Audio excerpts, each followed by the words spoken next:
Amigos, bienvenidos. Tenemos a Ran Goldsmith con nosotros en este increíble curso que estamos haciendo con Ran Goldsmith sobre historia judía. Un lujo, todos los videos los pueden ver en nuestro canal en YouTube. De verdad, es un mérito y un motivo de alegría para mí tener a Ran Goldsmith, a quien aprecio muchísimo, a quien le consulto muchas de las cosas que hacemos. Con alegría le doy la bienvenida, Rabino. Adelante. Shalom, buenas noches. Bueno, vamos a remontar, vamos a entrar a la máquina del tiempo.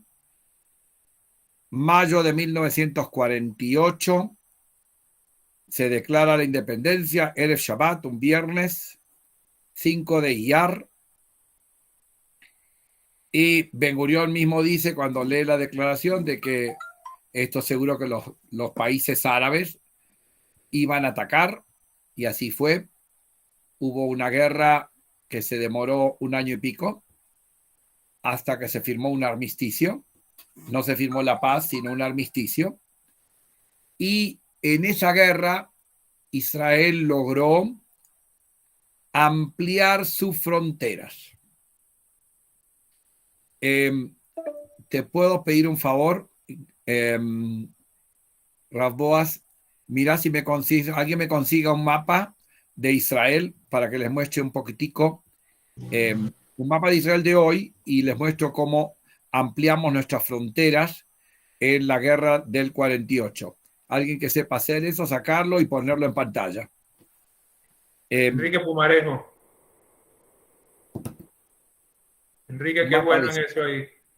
Sí.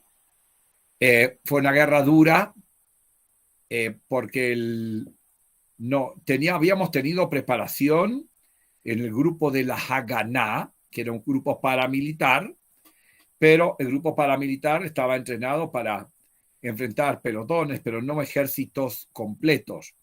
Y ahí se presentaron el ejército completo de Egipto, que atacaba al sur, y el ejército completo de Jordania. Bien, elegí cualquier mapa, ahí ya, elegí uno y ponerlo en grande. Cualquier mapa me sirve.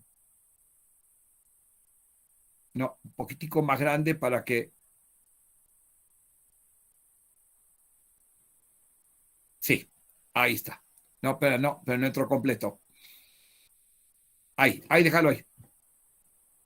Bueno, las Naciones Unidas, cuando declararon de que estaban a favor de la creación de 2 estados, uno judío y uno árabe, no palestino, judío y árabe. El territorio nuestro iba a ser 3 circulitos. El círculo de arriba iba a incluir Haifa, correcto, armaba un círculo donde Haifa es el epicentro. No, hacia Haifa es hacia la izquierda. Ese fue el mapa. El círculo sí no lo sé cómo hacer. No, entonces deja que yo lo explico. Yo lo explico, sí, no lo hagas. No lo hagas. Ok, perfecto. Es Haifa, Tiberíades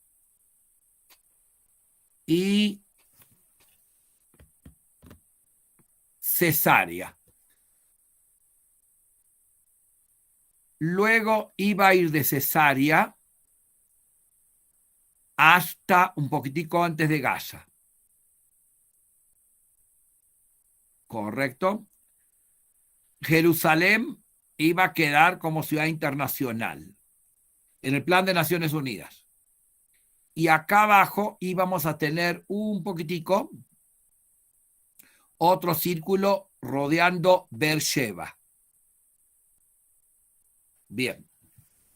Cuando termina la guerra, lo que más conquistamos, se lo conquistamos a Egipto, es todo el triángulo de abajo. Todo el triángulo de abajo, llegando abajo a Eilat, que es básicamente muy desértico. Luego logramos conectar los 3 círculos y lo único que perdimos en esa guerra, está muy marcado en el mapa, es esa en forma de oreja, Eso, todo lo que está en ese color lo perdimos en la guerra de independencia del 48. Más aún, Jerusalén, que nosotros luchamos para que no quede internacional, pero que quede en nuestro poder, lo perdimos también.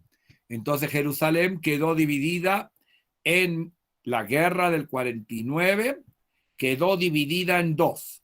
Lo que es Jerusalén hacia la derecha, Jerusalén es una ciudad, hacia la derecha era árabe, hacia la izquierda, ay, muy bien, hacia la izquierda, un poquitico menos, eso quedó como judío. El grave problema en esa guerra fue, primero, que perdimos Jerusalén con nuestros sitios santos. Perdimos el Kotel Amaraví y perdimos toda la zona más histórica de Jerusalén, histórica antigua.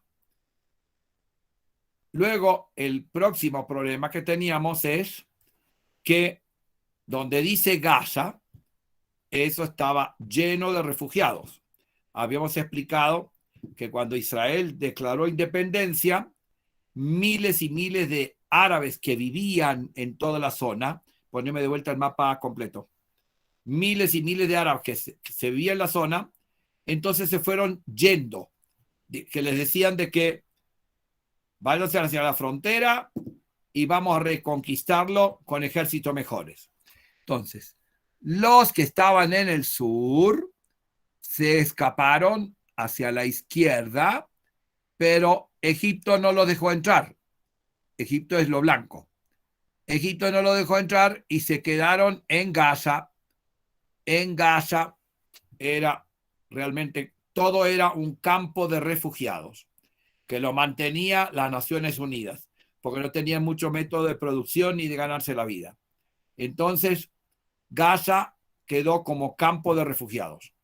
Luego, los que estaban entre Tel Aviv y Haifa se fueron hacia lo que es el territorio de los que en forma de E o forma de una oreja. Ahí, estas ciudades, aldeas, hubo muchísimos campos de refugiados. ¿Por qué? Porque Jordania no los dejaba cruzar hacia el país mismo. Quería mantenerlos ahí para pegarse el contraataque. Entonces, en esa guerra quedaron 400.000 árabes refugiados que las Naciones Unidas empezó a mantenerlos. Estamos hablando de 1949. Cuando terminó la guerra, estos miles de refugiados, mantenidos por Naciones Unidas y con oficiales, maestros, todo Naciones Unidas hizo cargo todo, ¿sí? La organización dentro de las Naciones Unidas que hacía eso se llamaba la UNRWA, United Nations Relief World Organization, ¿sí? Pero en Gaza era un nido de terroristas. Esa zona, primero, vivían en condiciones infrahumanas, con una densidad imposible de vivir, ¿sí? Muy aglomerados. Y lo que se dedicaban eran los fedayines, así llamaban a los terroristas de aquel tiempo, a atacar nuestros kibutzim y aldeas que quedan pegados a Gaza, ¿sí? Entre Gaza y la zona que perdimos hay, qué sé yo, unos 30, 40 kilómetros. Todo eso donde está el circulito está lleno de kibutzim nuestros y se la pasaban atacando noche tras noche. No se sabía por dónde iban a atacar, los nuestros tenían guardias, pero no alcanzaba, no siempre reventaban todos y no se robaban animales, por momentos mataban al guardia nomás para hacer terrorismo. Y desde el 49, durante 7 años, constantemente teníamos ataque de ese lado. El norte estaba más tranquilo y Jerusalén también estaba más tranquilo. El foco de esa guerra es Gaza.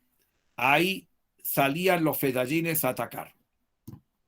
Entonces, Mr. Ben Gurión, que era primer ministro, decide ir a la guerra, pero hace una guerra con socios, que los socios eran Inglaterra y Francia. A ver, podemos mirar si alguno de los mapas tiene también el lado izquierdo, es decir, el desierto, el Sinaí. El mapa de partición no sirve, No, ya no, lo no, no, no, pasamos. no, no. Pone guerra de los campaña del Sinaí 1956. Campaña del Sinaí 1956.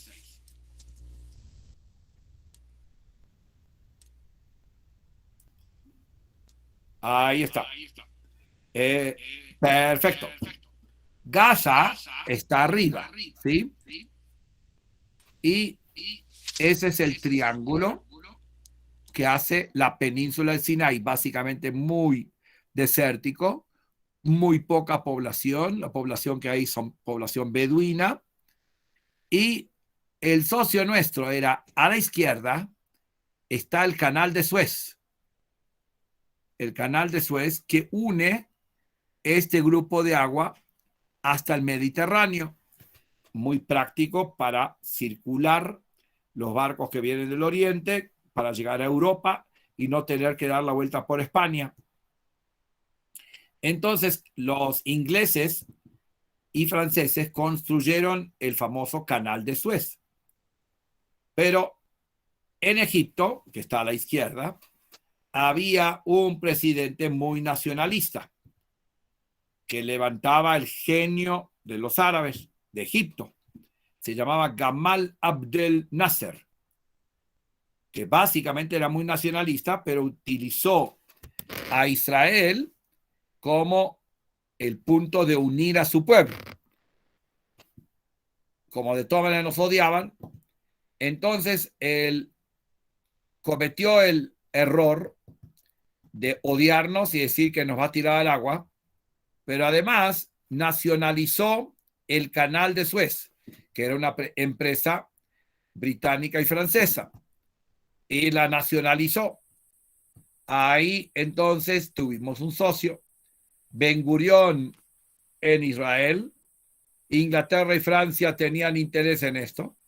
Entonces Israel entra, Moshe Dayan fue el gran héroe de esa guerra, entra en 100 horas, cruza con ejército, cruza con los ejércitos y llega al canal de Suez y ahí libera el canal de Suez de la intención egipcia de nacionalizarlo.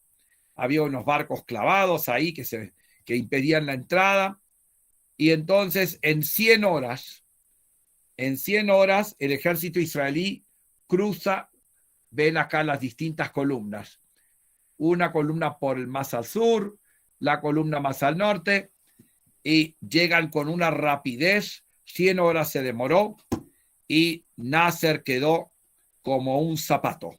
Él hablaba grande, elocuente, que estamos ganando, que el país árabe vamos a ganarle a los israelíes y tirarlos al agua.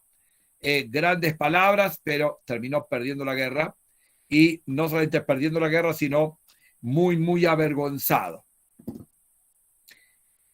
Para convencer a Israel, los gringos dijeron, bueno, ya conquistaron eso, pero ya está tranquilo, los egipcios. Hay que devolverles, ¿no? ¿Qué vas a hacer con toda esa tierra? Entonces tratan de convencer a Israel que devuelva el Sinaí a Egipto. Israel en ese momento estaba manejado por Ben Gurión, que era básicamente un pacifista, y dice, está bien, pero ¿cómo me aseguro que usted no va a atacarnos? Que Egipto no nos va a atacar. Pongamos fuerza de las Naciones Unidas en la parte derecha de la península. Es decir, a ver, ahí la flechita, por favor, y te voy diciendo, ahí subí para arriba, bien. Ahí seguí derecho para arriba, toda esa zona iba a tener una fuerza de las Naciones Unidas que se les llama los cascos azules. Casco, ¿a poco usan el casco azul? Es un batallón. Pero ese batallón iba a tener también, es decir, es un batallón exclusivo de las Naciones Unidas. Bueno, iba a proteger a que los terroristas no crucen hacia Israel, ¿sí? Y aparentemente funcionó. Las Naciones Unidas frenaron la cantidad de ataques terroristas. Estamos hablando de 1956. Cuando ganamos esa guerra y después entregamos, algunos lo criticaban a Ben Gurión. ¿Por qué entregó tan rápido? Debería haber tenido algún tipo de acuerdo de paz con Egipto, no solamente con la seguridad de las Naciones Unidas y su ejército, sino con Egipto.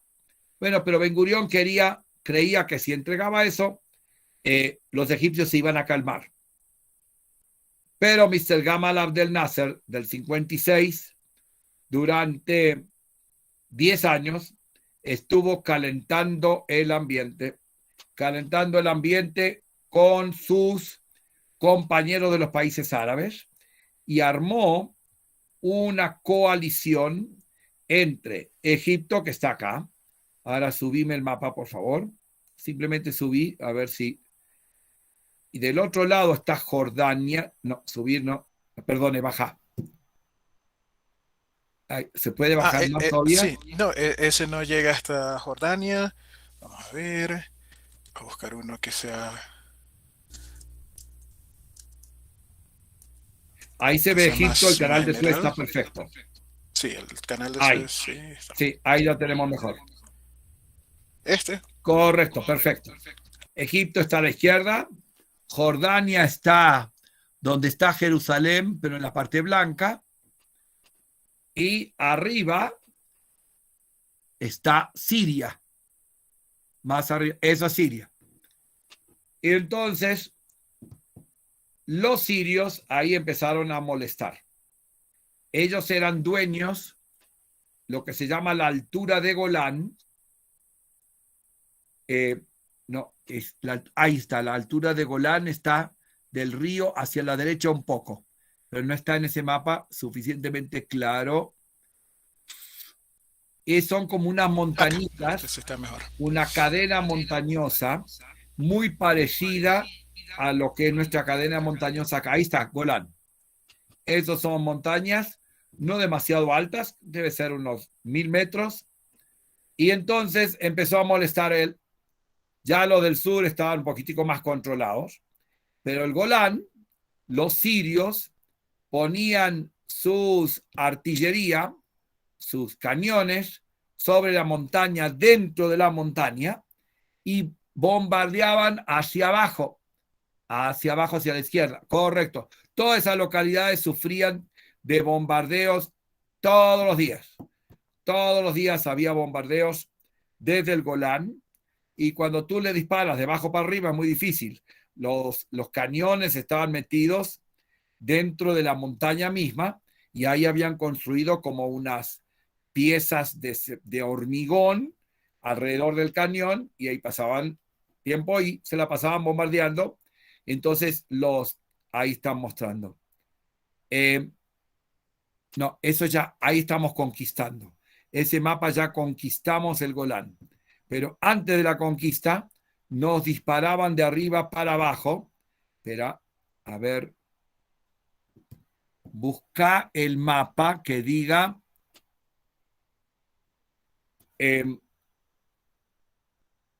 bombardeo sirio de las alturas de Golán, 1960, rayita 1967. A ver si aparece una imagen del bombardeo. Estaban metidos en la montaña y veían todos los kibutzim de arriba para abajo. Sí, ahí lo tienen, parecido. No, esto está abajo. Están abajo. ellos estaban arriba. Sí, ese de abajo se... Sí, ellos están donde estaban los sirios.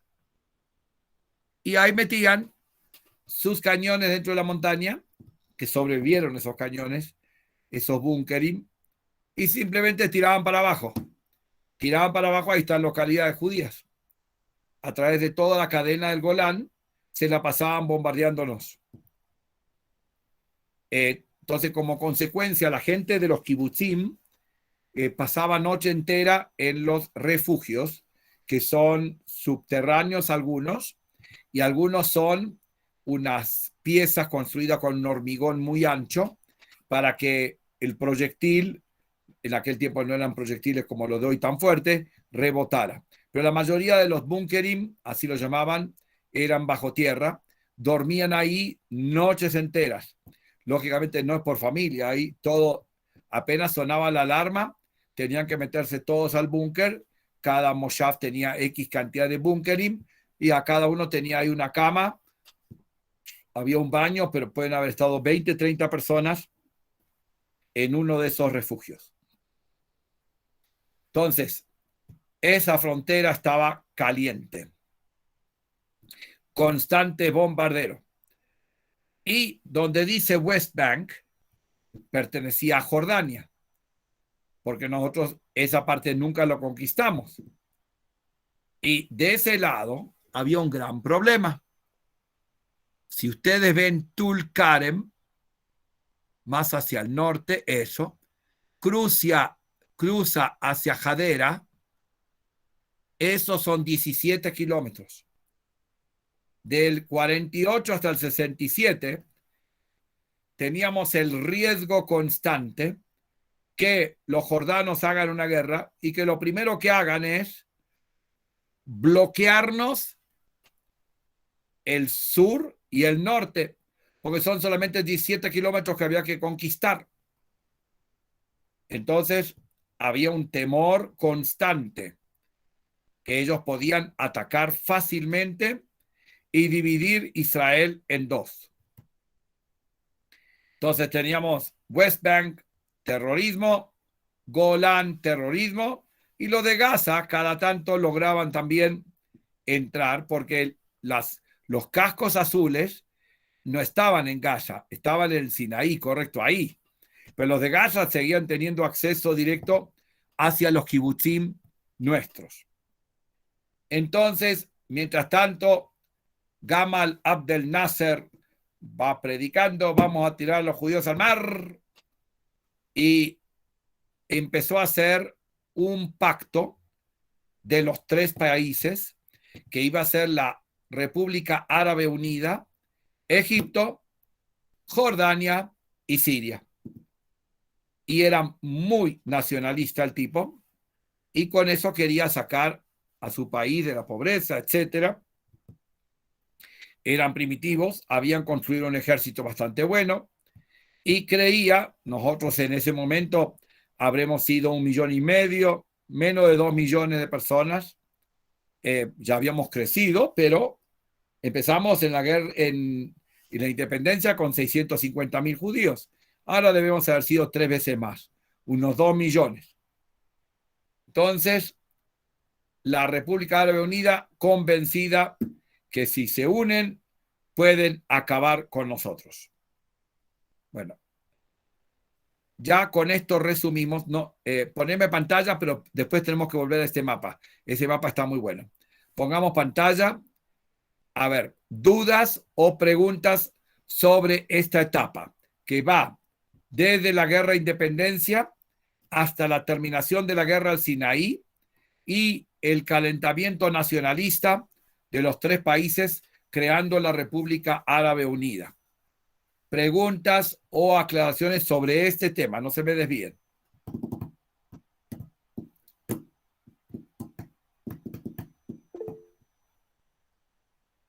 Que hable pues. Yosef. Buenas noches para todos, Rabino, buenas noches. Buenas noches. Yo tengo una pregunta. ¿Por qué en ese momento los estadistas israelíes siempre han sido visionarios, o sea, lo que uno siempre percibe en la historia es que son personas visionarias, porque en ese momento de la guerra tampoco hay una acción contundente, pues si finalmente la Liga Árabe se había unido para expulsar y acabar al pueblo judío, ¿por qué no se toma la decisión de actuar sobre Gaza? Porque finalmente yo creo que eso se podía percibir que iba a ser un talón, un dolor en el talón por muchos años. Porque en ese Bien. momento, con tanta visión que tiene la gente que direccionaba a Israel, no toma acciones sobre Gaza, porque pues hubiera sido un momento muy oportuno, ¿no? Sí. ¿Y qué hubiera hecho? ¿Matar a 400.000? Echarlo no se los podía porque Egipto no los recibía. Estaban bloqueados, estaban como encerrados. Entonces, ni visión, tenía que haber matado a todo el mundo, hubiera sido un genocidio. Y los egipcios supieron manejar bien la situación de que esa gente frustrada, viviendo mal, pésimo, ese es un caldo de cultivo para que se vuelvan terroristas. Pero no habíamos podido solucionar, son demasiada gente. Eran, no sé si en Gaza 400.000, debe haber sido 250 en Gaza, pues el resto estaba en otro lado. No pudimos resolver el tema de los refugiados, todavía siguen siendo. Gaza sigue estando básicamente en un estatus de refugiado muy grande. Y hay refugiados por todos lados, porque los países árabes se cerraron a la banda de no recibir, no como Colombia, que recibió 1.700.000 venezolanos. Si acá había que recibir únicamente, al principio, si se hubieran dividido entre los 3 o 4 países, le hubiera tocado a cada uno 100.000 o 200.000, ¿sí? Pero no quisieron porque los países árabes querían aprovechar ese descontento para que se vuelvan todos terroristas y fregar a Israel. Ahí no había visión. Ninguno de los partidos que teníamos en ese momento tenía alguna fórmula milagrosa o más fácil de poder resolver el tema de los refugiados. En ningún momento tuvimos una idea clara. Recién aparece el tema de los refugiados como un tema solucionable recién en el año 2000. En el año 2000. Es decir, del 48 al 2000 no teníamos fórmula para los refugiados.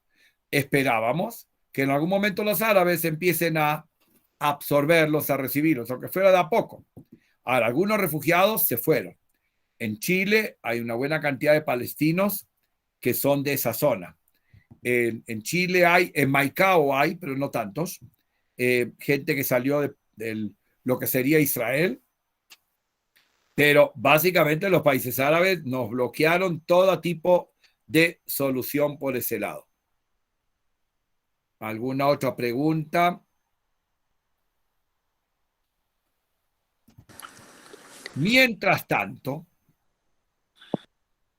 56 a 67, 11 años, la economía israelí no andaba demasiado bien. No andaba demasiado bien. Era un país socialista, no había diferencia entre sueldos buenos y sueldos malos, era básicamente bastante parejos. El basurero ganaba tanto como el médico y no había suficientes fuentes de ingreso. Era una economía muy controlada, muy inflacionaria. Eran años en la economía muy complicados.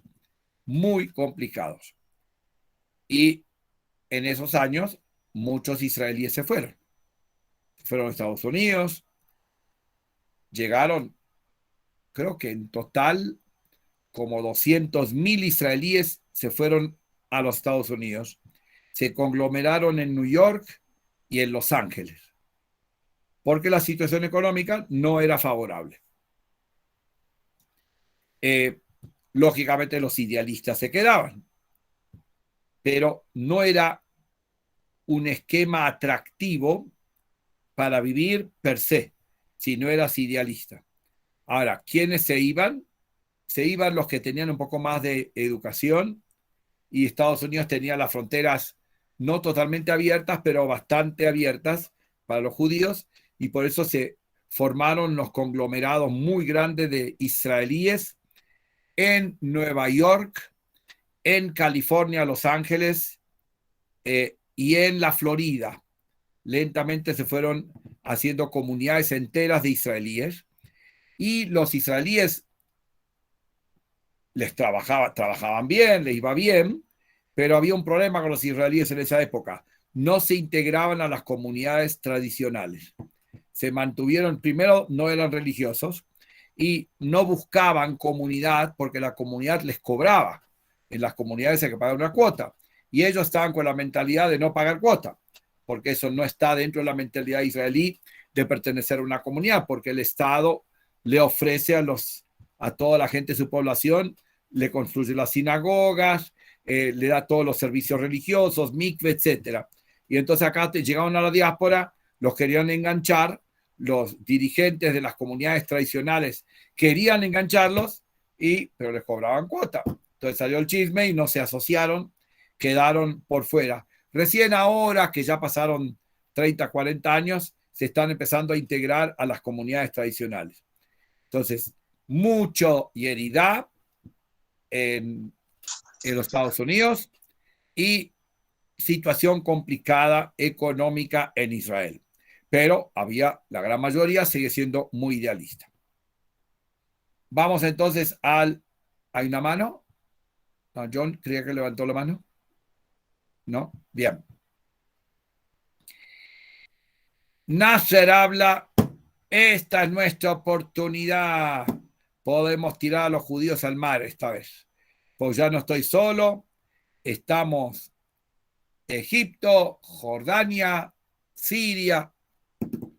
Vamos a entrar todos a la guerra contra Israel. Entonces, ahora necesito de vuelta un mapa para ver qué es lo que hizo Mr. Nasser para amenazarnos.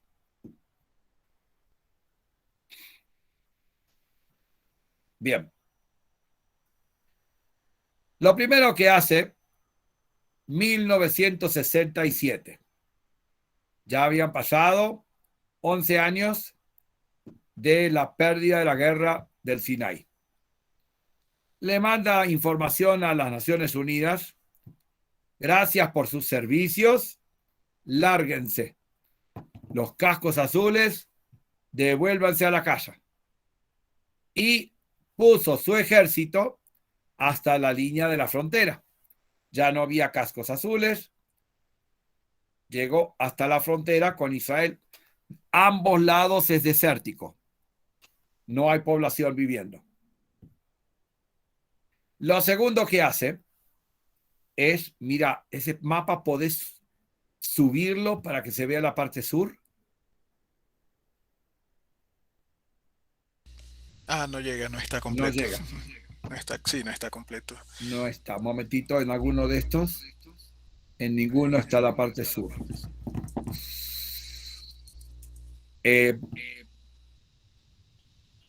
No, entonces busca un mapa de la guerra de los 6 días. Ahí debe aparecer. Sí.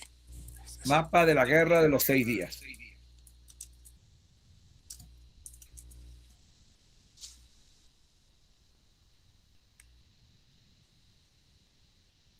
Hay el mapa de arriba, el segundo, de la izquierda. Ese, agrandámelo.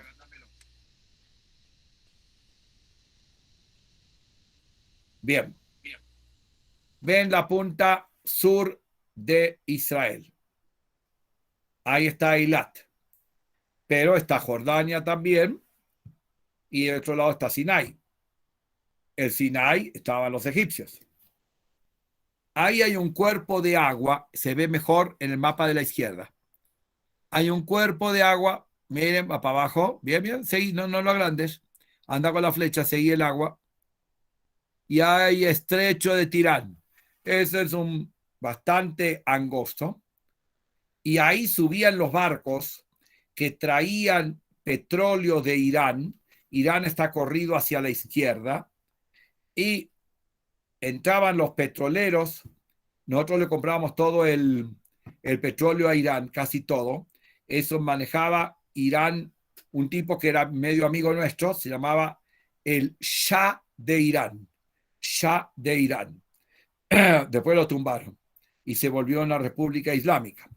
Pero en estos momentos nos vendían petróleo y el petróleo entraba con barcos desde la izquierda, que no está el mapa acá, aunque en este mapa sí se podría ver, y entraban por el Mar Rojo hasta Eilat.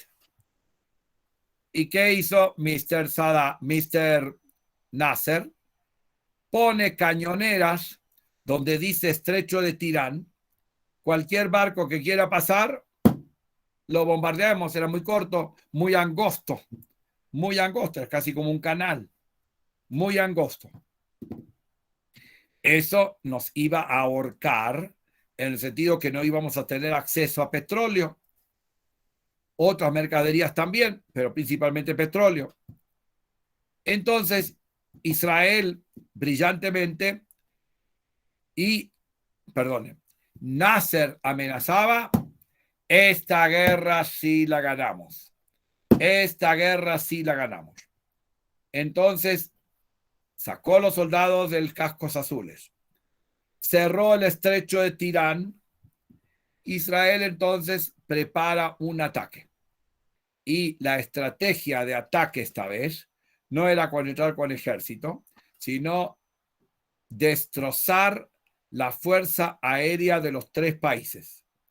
Es decir, enviar aviones para acabar con los aviones de Egipto, Jordania y Siria, sabiendo que un país sin aviación está muy expuesto y nosotros teníamos ya una aviación principalmente de aviones franceses, Mirage, y íbamos a tener el espacio abierto para bombardear al ejército por donde sea. Entonces Israel, con la bendición de Dios, ahora van a ver por qué la bendición de Dios, un lunes 5 de junio de 1967. Lo que hace es mandar a todos sus aviones a viajar, a volar bajito. Los radares no lo detectaron. Los radares no lo detectan y bombardean los aeropuertos. Rompen, destruyen la fuerza aérea de Egipto, de Jordania y de Siria con la técnica de volar bajo para que el radar no lo coja y acaban con la aviación árabe.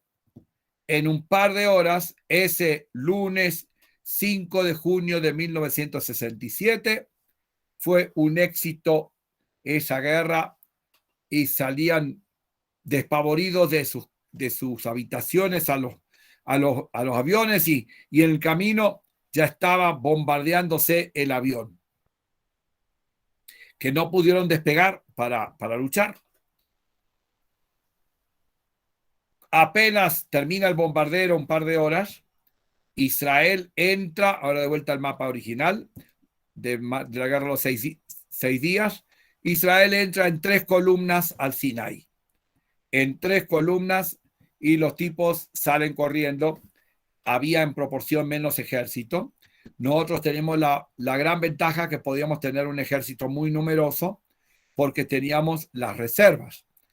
¿Sí? Las reservas son un número muy importante de movilizados y entonces ahí de vuelta esta es campaña sin no, ahora buscar la guerra de los 6 días.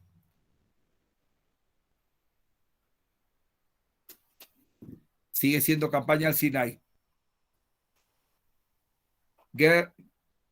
Mapa de la guerra de los 6 días, 1967. Ahí está bastante bien a la derecha. Miren, entran con las distintas columnas y llegan al norte, al sur, y una columna se va hacia el sur y llega hacia la punta del Sinai, Sharm el Sheikh. y conquistan la punta sur del triángulo y ya éramos dueños totales de todo ese territorio. El territorio del Sinaí es 3 veces, o 2 veces y pico, el territorio de Israel. Miren, acá se ve perfectamente la proporción. Eso lo conquistamos en 3 días. 3 días ya estaba todo bajo dominio israelí. Y todo el mundo aplaudiendo que realmente habíamos logrado una conquista tan rápida. Bueno, el lunes que empezó la guerra, Israel le manda a decir a Jordania, que después de que ya le bombardeamos los aviones, le decimos: Jordania, si usted no se mete, nosotros no lo atacamos. Si usted no empieza, no lo atacamos. Y el rey Hussein comete el error de su vida y dice: vamos a la guerra. Entonces la guerra empieza el martes 6 de junio en Jerusalén. Miren dónde está Jerusalén, en la mitad de la oreja. Ahí está Jerusalén. Y empieza la guerra de Israel en Jerusalén, que estaba dividida en 2 partes.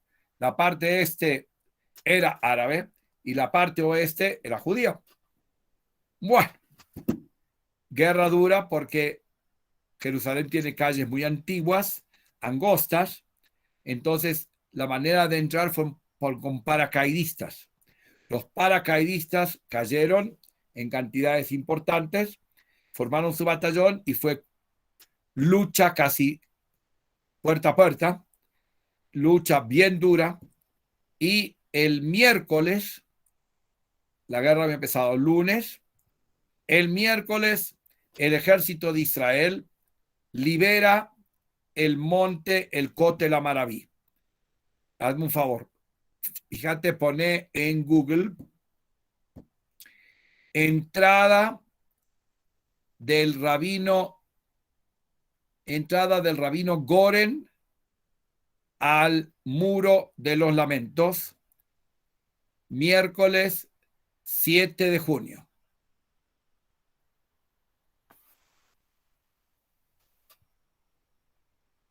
No. No está. Está el muro de los lamentos, pero tiene que poner entrada al rabino Goren. No, no está. Hay una foto de eso y no, todas son fotos contemporáneas. Probá de vuelta. Entrada del rabino Goren al muro de los lamentos, junio 7, 1967. Ahí está. Estos son... Ahí está a la derecha, miren. Esa foto es famosa. Muy bien, la encontramos. Ese es el rabino Goren, el gran rabino del ejército. No el gran rabino de Israel, sino del ejército. Y llegamos al Kotel a la tardecita y ahí toca el shofar y ese es un momento emblemático para el siglo XX, para nosotros, porque el Kotel tiene esa emoción de que eso tiene miles de años, es la historia, cuántos fueron a rezar ahí, y era el símbolo realmente de una alegría. Primero ya era miércoles y habíamos ganado todo el Sinaí, no, y ahora el Kotel Amaraví nos puso al pueblo judío en otro canal, en otra dimensión. Volvé de vuelta a la foto de los 3 tipos que entraron antes. Ahí están, miren, esa es una famosa foto también, que entran 3 de los comandantes, uno es Uzi Narkis. A ver si hay un subtítulo ahí que nos digan quién eran los 3. Seguí bajando, así aparece. No aparecen los nombres, no aparecen los nombres. Ellos se volvieron famosos. Sí. No, la alegría, eso fue Eso fue la lucha por Jerusalén. Creo que ahí había un video en el que mandó él, que abrió. A ver. Mordejai Gur, correcto. Esta es la lucha por Jerusalén. Déjalo, ponerlo en pantalla. Bueno.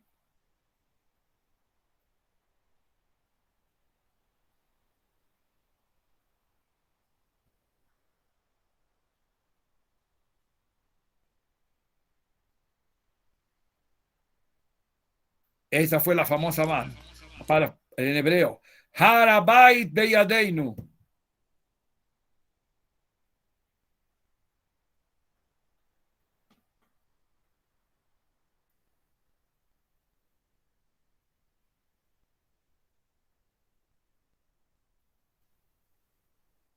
En ese momento, gracias por la pantalla de vuelta, en ese momento, del muro de los lamentos hasta la primera casa, no eran ni 10 metros, o 10 o 15 metros, era muy angosto, muy angosto, porque los árabes habían, para ellos no era santo, entonces construyeron casas muy cerca, ¿sí?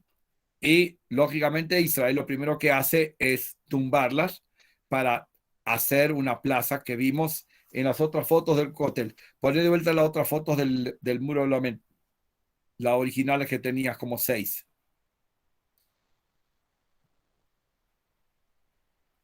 Acá.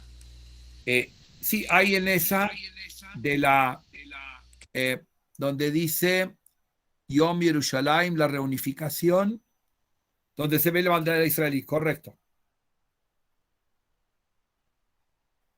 Eso se organizó en una realmente en una plataforma que hoy caben ahí 30.000 a 40.000 personas si están de pie.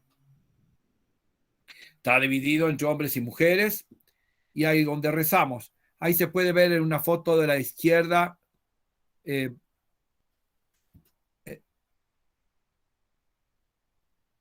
Ahí está vacío, pero normalmente está lleno. Hay rezos que vienen 20, 30.000 personas. Emocionante. Llegar al cótel, tocar las paredes del cótel, tocarlas. Eso es lo que hizo el presidente Duque, ¿no? Que se arrodilló delante del cótel. Es muy emblemático. Muy emblemático. En esa foto se puede ver la profundidad del cótel. Ahora, a la izquierda del cótel, es decir, donde se juntan las dos paredes, ahí hay como un pequeño túnel que se entra, y dentro a la izquierda, que no se ve acá, hay unas sinagogas, como 6 sinagogas, una al lado de la otra, que se puede también rezar bajo techo. ¿Sí? Esta parte es abierta y ese es el arco. Ahí se ve. Entrando por ahí, hay muchas sinagoguitas, hasta hay una parte que últimamente llegamos a hacer excavaciones y podemos verlo desde un segundo piso a través de un vidrio, porque es muy cercano a donde estaba en la antigüedad el Kodesh HaKodashim, lo más santo. Bien, entonces estamos en miércoles 7 de junio. Felicidad absoluta en Israel. Nunca se vivió tanta felicidad en una victoria, porque además de la victoria militar, el tener el cótel, no, Harabait Beyadeinu, la monte del templo está en nuestras manos. Eso miles de años estábamos esperando. Fue demasiado. Ahora, la conquista de Jerusalén, a ver, hazme un favor, busca la explanada de las mezquitas. Explanada de las mezquitas de Al-Aqsa. Sí, ahí está. No, falta. Ahí está, a la izquierda esa, de la cúpula dorada. Ahí hay una explanada que conecta esta de cúpula dorada con la de cúpula plateada. Por eso no muestran en eso. Y ahí entran miles y miles de personas. Es más grande que la explanada del Kotel Maraví. Es más grande. Y ellos todos los viernes mueven masas. Y nosotros estamos volviendo a subir ahí. Eso es más alto que el Kotel. Eso debe estar unos 200 metros más altos que el Kotel Amaraví, que el Muro de los Lamentos. Gracias, volvemos de vuelta a pantalla. Entonces estamos el 7 de junio 1967. Felicidad absoluta, pero ahora viene la discusión, ¿qué hacemos con eso? Algunos habrán pensado, van a reventar las mezquitas, pero si revientan las mezquitas en el momento del fulgor de la guerra, se iba a hacer una guerra santa, todos los países musulmanes se iban a largar encima. Entonces Israel toma una decisión política que conquistamos Jerusalén, pero la zona de las mezquitas la van a manejar los Waqf. Son jordanos, un grupo de jordanos, un batallón de jordanos que son a cargo con todo que Israel rodea todo con policía. El manejo interno de las mezquitas es tarea de los Waqf jordanos, y ellos cuidan el orden, etc. Y una de las consecuencias es que Moshe Dayan aceptó que los judíos no vayan a rezar arriba, que los judíos solamente recen en el Kotel Amaraví, pero no arriba. Si fue inteligente, esa fue la decisión que tomó y les dio a los Waqf la autonomía de manejar las dos mezquitas y la explanada entre medio también. Entonces, por favor, registremos que está el miércoles 7 de junio, porque nos faltan 3 días de la guerra, que eso vamos a verlo la vez que viene. Entonces, por favor, preguntas, aclaraciones de la guerra de los 6 días.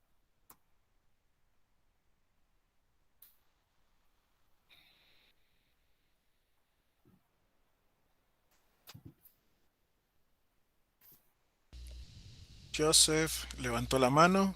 Bien. ¿Quién más?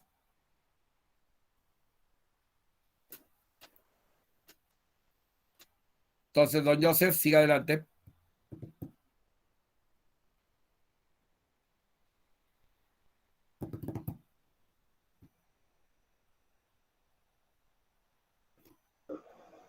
¿Qué la pregunta, Rap? Buenas noches, Rap. Sí. Listo, ¿ya me ve? Sí. Sí. Disculpe, Rap, la inquietud es referente a ahorita, en la actualidad ya se está pudiendo rezar arriba en lo que es la explanada o todavía no. Bien. Nos dejan, no, explanada misma no podemos. Hay una esquinita que los podemos subir, no podemos hacer minyan, tenemos que rezar individualmente y no podemos hacer ninguna expresión, no podemos ir con tefilín, ninguna expresión de símbolos religiosos. Tenemos que subir, rezar calladamente, no podemos gritar, no podemos cantar. Y hay un grupo que está presionando para que más gente vaya, para que el gobierno israelí cambie de política y rompa el acuerdo que tenía desde el año 67. En ese plan están. Política, religiosa. Entonces ahorita no se puede rezar con minyan o llevar la cuestión de los tefilín y el talit por cuestiones de política. Correcto. Ok, y en la parte de esa esquina es al lado de la mezquita de Al-Aqsa o por qué lado, más o menos. Muy buena pregunta. Me imagino que es acerca de Al-Aqsa, de la plateada. Hay unos árboles, hay como un muro para que los árabes que están en la mezquita no nos noten. Es más escondidito un poco. Ok, muchas gracias, Rap. Sí, a ver si aparece un mapa de eso. A ver, estaría bien esta imagen. Acá creo que sería la plateada, ¿no? Sí. Creo que es donde están los arbolitos. ¿Ves que hay una zona verde? En esa zona verde estamos rezando. No, más arriba, es decir, donde hay muchos arbolitos. Entre medio de los arbolitos. Ahí nos dejaron una zona. Y nunca hay más de 15 personas. Ok, Rap, muchas gracias. Buenas noches. Próxima pregunta. Rav Boaz quería hacer una pregunta.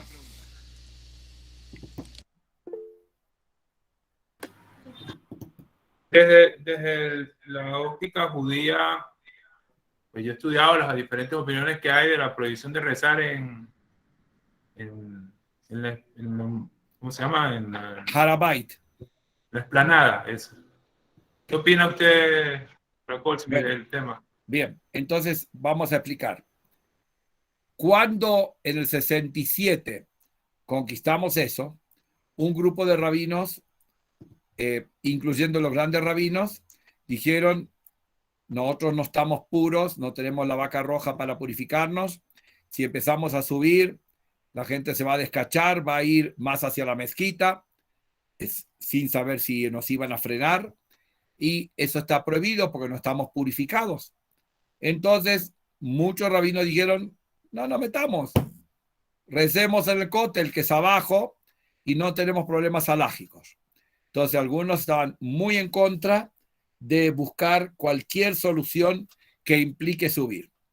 Y un grupo de rabinos sionistas dijeron, nosotros sabemos exactamente dónde no debemos pisar, pero hay zonas que no son bajo las categorías de la halajá de que uno no puede entrar ahí. Esa zona está delimitada, podemos subir y debemos subir para hacer acto de presencia y soberanía en el Harabait. Entonces, últimamente, ese grupo que está peleando para que subamos, se ha crecido ese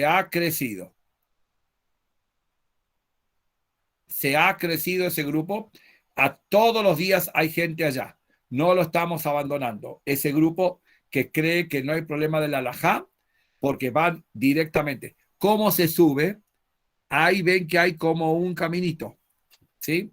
Ese caminito es el de subida y ahí se entra a la parte de las explanadas y además tienen que estar en silencio, no pueden hablar mucho en el camino. Un tema medio avergonzante, ¿no? Pero siempre está el miedo que si nos descachamos, se unen todos los países árabes y los musulmanes y una guerra santa a liberar a Jerusalén. Bien. Entonces, hasta aquí llegamos hoy. Por favor, alguien tenga anotado que llegamos al 7 de junio de 1967. Muy bueno que podemos utilizar mapas y que ustedes me lo pueden preparar en el momento. Rav Boaz, todo suyo.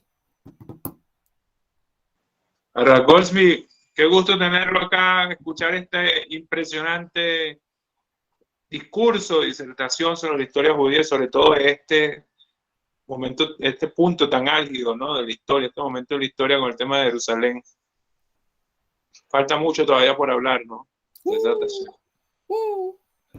De todas maneras, está invitado, ya cuadraremos la próxima clase de Besat Hashem y Baraj, y espero que nos veamos la próxima semana. De acuerdo. Bueno, entonces, Leitraot, Laila Tov, yo los dejo, ustedes sigan en su estudio.